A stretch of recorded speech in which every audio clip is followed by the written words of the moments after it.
नाशिकपासून अवघ्या 14 किलोमीटर अंतरावरती वसलेलं गाव पिंपरी सय्यद। इथली जमीन म्हणजे जणू द्राक्षाचं माहेरघरच।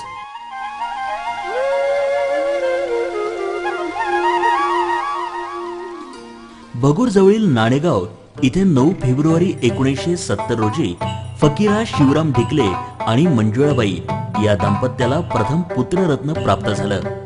मुलाचं नाव धार्मिक वृत्तीच्या या मातापित्याने ठेवलं दत्तात्रय। दत्तात्रय पाठोपाठ ढिकले दाम्पत्यास आणखी एक मुलगा आणि 2 मुली झाल्या।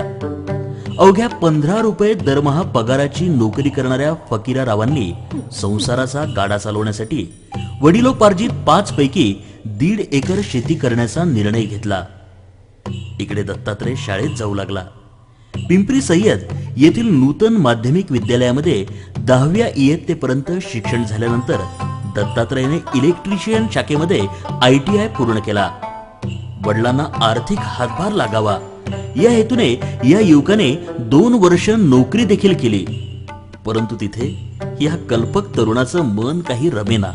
शेती करून आपण अनेकांना रोजगार देऊ शकतो, मग आपण का बरं नोकरी करायची या जाणीवेने तीव्र स्वरूप धारण केलं आणि दत्तात्रय ढिकले यांनी नोकरीला चक्क रामराम ठोकला। वडिलांनी लावलेली 1 एकर थॉम्सन द्राक्षाची बाग सांभाळत असताना दत्तात्रय टोमॅटो, भोपळा, कारली, वांगी यासारख्या भाजीपाल्याची शेती करू लागले। रासायनिक खताच्या वापरानं सुरुवातीला उत्पन्न मिळालं तरी जमिनीचा पोत मात्र खराब होऊन दीर्घकाळ नुकसान सोसावं लागतं हे या चाणाक्ष युवकानं हेरलं। यावेळी गांडूळ खताची निर्मिती करून कमी खर्चामध्ये गांडूळ शेती करण्याचा निर्णय ढिकले यांनी घेतला। निमित्त होतं दूरदर्शनवरती शेती मालिकेमध्ये गांडूळ खत निर्मितीचा कार्यक्रम पाहणं। माझ्या डोक्यामध्ये सेंद्रिय शेतीची कल्पना सुचण्याच्या पूर्वीच मला असं वाटायचं की रसायनांनी फार मोठ्या प्रमाणात उत्पन्न मिळेल, परंतु तसं कधीच घडलं नाही। रसायनं वापरता माझ्या शेतीचा पोत अगदी निकस झाला आणि झाडाच्या बुंद्याजवळ असून सुद्धा झाडाला खाता आलं नाही। म्हणजे त्याची क्रिया अपटेक करण्याची क्रिया आहे ती मंदावली। झाडाचा जमिनीचा pH फार वाढला गेला, त्याच्यामुळे इतका काही दुष्परिणाम झाला की माझ्या झाडांचं सुद्धा आयुष्य कमी होऊन गेलं, उत्पादन खर्च वाढला। त्याच्यामुळे मी शेवटचा एक विचार केला की आता याच्यावरती उपाययोजना काय करायची, तर त्याच्यामध्ये मी दूरदर्शनवरचे कार्यक्रम बघू लागलो। त्याच्यानंतर मला ॲग्रोवन माध्यम आलं मध्यंतरी, त्या ॲग्रोवनच्या माध्यमातून सुद्धा मी काही मालिका वाचल्या त्यांच्यावाल्या। त्याच्यामधनं मला मिळालं की गांडूळ खत हा सगळा विषय त्याच्या माझ्या डोक्यामध्ये घुसला आणि मी गांडूळ खताच्या शोधात लागलो की गांडूळ खत उपलब्ध करून आपल्या शेतात वापरूया। परंतु प्रश्न असा उद्भवला का गांडूळ खत निर्मिती करणारं आमच्या एरियामध्ये कोणी नसल्यामुळे मला गांडूळ खत सुद्धा उपलब्ध होऊ शकलं नाही आणि माझा अपेक्षाभंग झाला। त्याच नंतर मी विचार केला की जर गांडूळ खत उपलब्धच करायचं असेल, खरोखर आपल्या शेताला द्यायचं असेल, तर आपण आपल्या शेतावरतीच प्रकल्प टाकूया आणि प्रकल्पाची उभारणी केली। एक मंथली 8 टन कॅपॅसिटीचा मी 4 बेडचा प्रकल्प उभा केला आणि या प्रकल्पाच्या खत निर्मितीतून शेतात खताचा वापर चालू केला आणि हा वापर ज्यावेळेस मी करू लागलो त्यावेळेस माझ्या शेताची सुद्धा प्रगती होत गेली, जमिनीचा pH सुधारत गेला आणि येणारं उत्पादन अगदी चविष्ट, गोड आणि टिकाऊ असं उत्पादन मला मिळू लागलं। दत्तात्रय यांनी गांडूळ खताची हर तऱ्हेने माहिती मिळवण्याचा जणू ध्यासच घेतला, परंतु गांडूळ खत काही लवकर उपलब्ध होत नाही हे पाहून त्यांनी स्वतःच्या शेतामध्ये 45 दिवसामध्ये 8 टन क्षमतेचं गांडूळ खत निघेल असा प्रकल्प उभारला।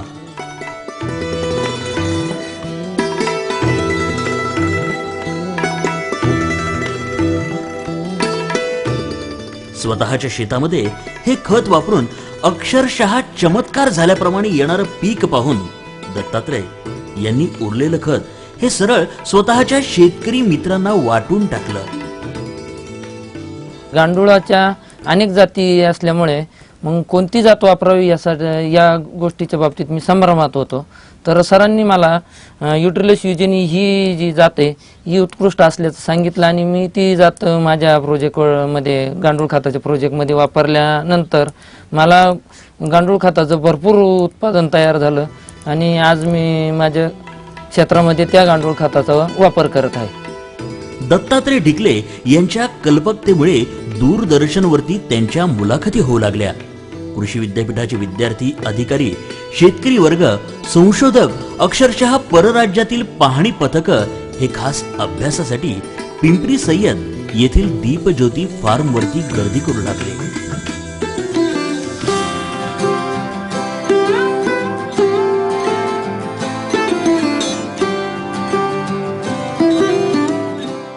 आतापर्यंत दत्तात्रय ढिकले यांनी निष्काम भावना जोपासत 265 गांडूळ खत युनिट उभारून दिलीत, तर 6,500च्या वर शेतकऱ्यांनी त्यांच्या या प्रकल्पाला भेटी दिल्या आहेत.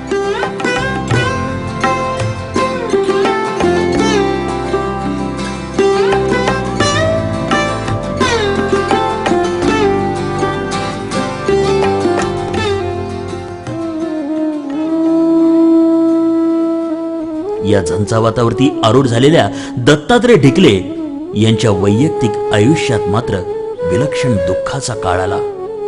पत्नी कल्पना ढिकले यांचं अल्पशा आजाराचं निमित्त होऊन दुःखद निधन झालं. 2 मुलींना मागे ठेवून कल्पनाताई या निघून गेल्या.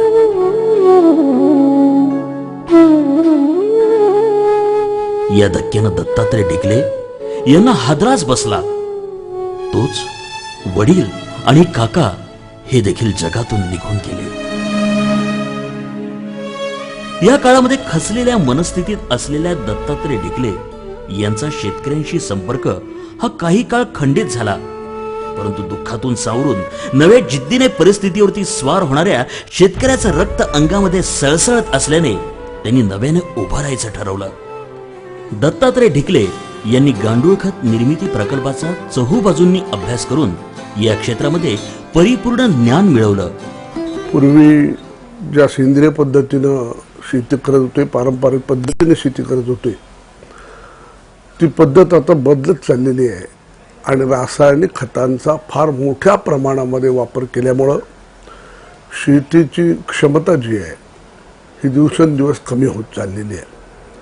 उत्पन्न कमी होत चाललेलं आहे आणि उत्पादन जर वाढवायचं असेल तर शेतीमध्ये दत्तात्रय ढिकले यांनी फार चांगला प्रयोग स्वतःच्या शेतीवर अगोदर केला. त्याच्यातलं फल मी पाहिलं, तपासलं आणि मग त्यांच्या लक्षात आलं की हे जे जे आपण अशी ठावे ते इतराशी द्यावे, शहाणे करून सोडावे शकल जर, त्याप्रमाणे दत्तात्रय ढिकलेंनी स्वतःच्या शेतात जो प्रयोग केला गांडूळ शेतीचा, तो प्रयोगाचं अनुकरण अनेकांनी करावं. पर्यावरणाशी काम करत असताना माझं आणि माझे मित्र श्री दत्तात्रय ढिकले यांचा परिचय झाला आणि गांडुळांचं किती महत्त्व आहे हे मी जाणून आहे. कारण की खड्डे करत असताना काही ठिकाणी कसे गांडूळ निघतात, परत त्यांना खड्डे करताना व्यवस्थित जपून परत त्या मातीत कसं सोडायचं, आणि मी हे प्रत्यक्ष अनुभवलं आहे की जिथे गांडूळ मला खड्डे करताना जे लागलेत अशा ठिकाणी हमखास त्या वृक्षाची चांगली वाढ झाली आहे. गांडूळ खत निर्मिती प्रकल्पामध्ये एक मोठी समस्या असते, ती म्हणजे रात्रीचा पाऊस सुरू असताना गांडुळांनी प्रकल्पातून निघून जाण्याची. एका रात्री बॅटरी घेऊन ऐन पावसामध्ये प्रकल्प पाहत असलेल्या दत्तात्रय ढिकले यांना लक्षात आलं की बॅटरीच्या प्रकाश झोतामुळे बाहेर येणारे गांडूळ हे परत बेडमध्ये जातात. मग त्यांनी पावसाळी रात्री प्रकल्पातून गांडूळ बाहेर जाऊ नयेत म्हणून बेडच्या बाहेर 30 वॅट क्षमतेचा बल्ब लावला आणि योग्य तो परिणाम साधला. अगदी विदेशात सुद्धा या उपायाचं फार कौतुक झालं. दुसरा एक शोध म्हणजे खत प्रकल्पातील वाढती उष्मा गांडुळांच्या आरोग्याला घातक असते. त्यातून गांडुळांना नवजीवन दिलं ते दत्तात्रय ढिकले यांच्यातील संशोधकाच्या जिज्ञासेने. त्यांनी बनवलेल्या सच्छिद्र पीव्हीसी ऑक्सिजन पाईप हे बेडमध्ये खताच्या मध्यामध्ये बसवण्याचा निर्णय घेतला. यावेळी खताच्या ढिगाऱ्याखाली देखील गांडूळ हे आरामात ताजा ऑक्सिजन घेऊ लागले. गांडुळांच्या विष्ठेप्रमाणेच मूत्राची उपयुक्तता लक्षात घेऊन दत्तात्रय यांनी व्हर्मी वॉश अर्थात गांडूळ पाणी युनिटची उभारणी केली. दत्तात्रय ढिकले यांच्या शेतामध्ये शरद सीडलेस, थॉम्सन, तासे गणेश द्राक्ष बहरले. जमिनीची प्रत आणि बाजारपेठेची मागणी अचूक पाहून द्राक्ष जातीमध्ये बदल केल्याने उत्पन्नात वाढ होऊन आर्थिक प्रगती आणि प्रतिष्ठा देखील वाढली. रासायनिक खताला पर्याय म्हणून त्यांनी गांडूळ खताची निर्मिती केली आणि त्या निर्मितीपासून गावाला खूप मोठा फायदा झाला. गावाला तर झाला पण या पंचक्रोशीतील शेतकऱ्यांना पण फायदा झाला. यांच्या या गांडूळ खतामुळं आमच्या इथं संस्थेमध्ये जे रासायनिक खत आहे, रासायनिक खताचं प्रमाण कमी होऊन त्या ठिकाणी गांडूळ खताची वाढ झाली आणि शेतकऱ्यांना त्यांच्या क्वालिटीमध्ये चांगला फायदा झाला, उत्पन्नामध्ये पण वाढ झाली. लक्ष्मणासारख्या पाठीशी उभा राहणाऱ्या धाकटा भाऊ सुदाम ढिकले आणि परिवाराच्या पाठिंब्यामुळेच समाजाला आज आपण वेळ देऊ शकतोय, अशी प्रांजळ कबुली दत्तात्रय ढिकले हे देतात. खचलेल्या अवस्थेतून देखील स्वतः उभं राहून हजारो शेतकऱ्यांसाठी दीपस्तंभ बनलेल्या दत्तात्रय ढिकले यांच्या प्रेरणेतून राज्यातच नव्हे तर अन्य राज्यात देखील गांडूळ प्रकल्प उभे राहत आहे. आज पुनर्विवाहानंतर मंगलाताई अर्थात पत्नी समवेत 2 मुली 1 मुलगा असा संसार देखील दत्तात्रय ढिकले यांनी आनंदी केला आहे. कृषी प्रदर्शन, प्रशिक्षण कार्यशाळा अशा माध्यमातून ढिकले हे शेतकऱ्यांना गांडूळ खताच्या वापराचं महत्त्व पटवून देत आहेत. अगदी शहरी लोकांना देखील पोर्टेबल युनिट उभारण्यासाठी ते प्रोत्साहित करतायत. सामाजिक उपक्रमांना प्रोत्साहन देणाऱ्या सुविचार क्लबनं देखील ढिकले यांच्या पाठीवरती कौतुकाची थाप दिली आहे.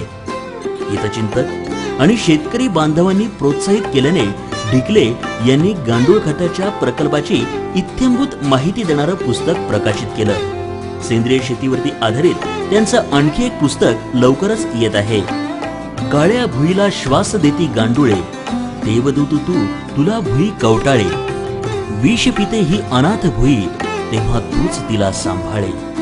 हा मूलमंत्र जणू दत्तात्रय फकीरा ढिकले